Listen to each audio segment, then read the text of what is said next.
স্ত্রী ঘুমিয়ে আছে। স্বামী কেমিক্যাল দিয়ে পুরো শরীর পুড়িয়ে দেয়। হঠাৎ স্ত্রী চিৎকার শুরু করে, পুরো শরীর পুড়ে যায়। বাচ্চা কান্নাকাট শুরু করে। এখন আমার সময়, প্রেমিকার সঙ্গে পার্টি করব।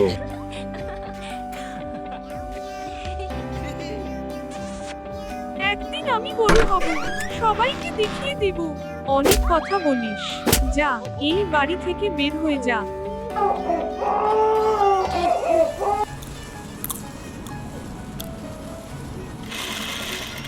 বোতল কুড়িয়ে বিক্রি করে, স্কুলে ভর্তি হয়।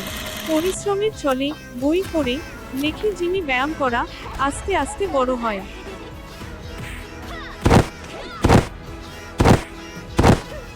মা, আমি পেরেছি, আমি পুলিশ হয়েছি। এখন আইন কথা বলবে। না, তুমি আমার ছেলে। যে সন্তানকে ফেলে দেওয়া হয়েছিল, সেই সন্তানই একদিন অন্যায়ের শেষ করে ন্যায়ের প্রতীক হয়।